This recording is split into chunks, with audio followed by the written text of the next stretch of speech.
नागपूर शहर महाराष्ट्राची उपराजधानी आहे. औरंगजेबासमोर कधीही न झुकणारे वीर शिवाजी महाराजांचा हा महाराष्ट्र आहे. त्यांनी मराठा साम्राज्याची स्थापना केली. महाराष्ट्राला संत तुकाराम, संत ज्ञानेश्वर, संत एकनाथ, संत गाडगेबाबा यासारखे अनेक महान संतांचा वारसा लाभला आहे.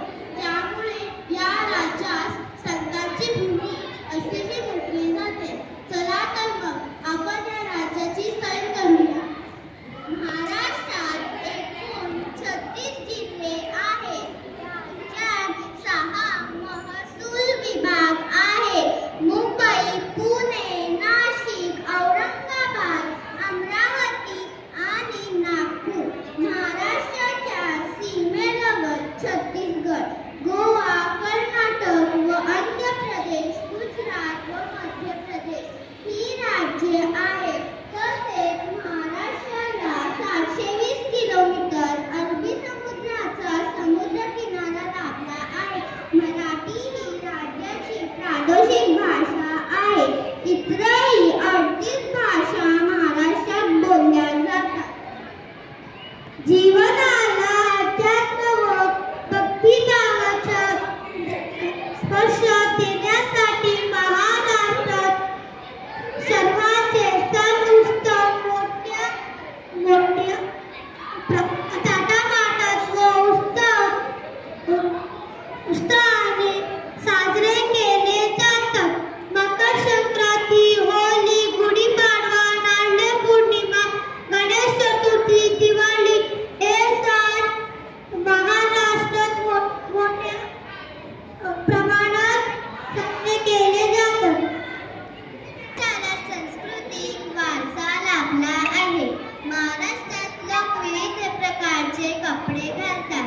पारंपरिक नऊवारी साडी हा स्त्रियांचा तर धोतर, कुर्ता व फेटा हा पुरुषांचा पोशाख आहे. लावणी हा लोकप्रिय नृत्य प्रकार आहे. हे महाराष्ट्रातील सर्वात लोकप्रिय नृत्यापैकी एक आहे.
महाराष्ट्रात येतात.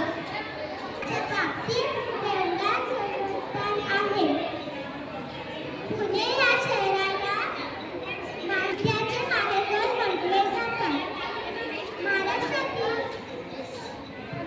प्रमुख विद्यापीठ सावित्रीबाई फुले विद्यापीठ, शिवाजी विद्यापीठ, कोल्हापूर, मुंबई विद्यापीठ, यशवंतराव चव्हाण विद्यापीठ, नाशिक, डॉक्टर बाबासाहेब आंबेडकर, मराठवाडा विद्यापीठ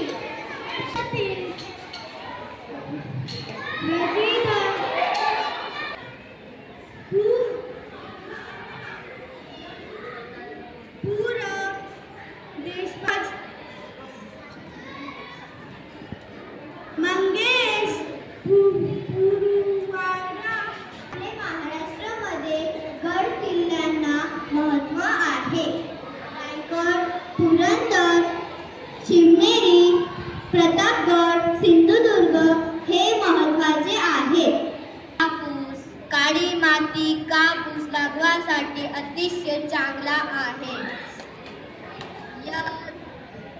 याशिवाय ऊस,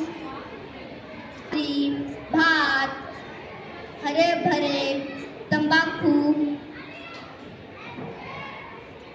पिकाची लागवडीसाठी हा भागात केले जाते.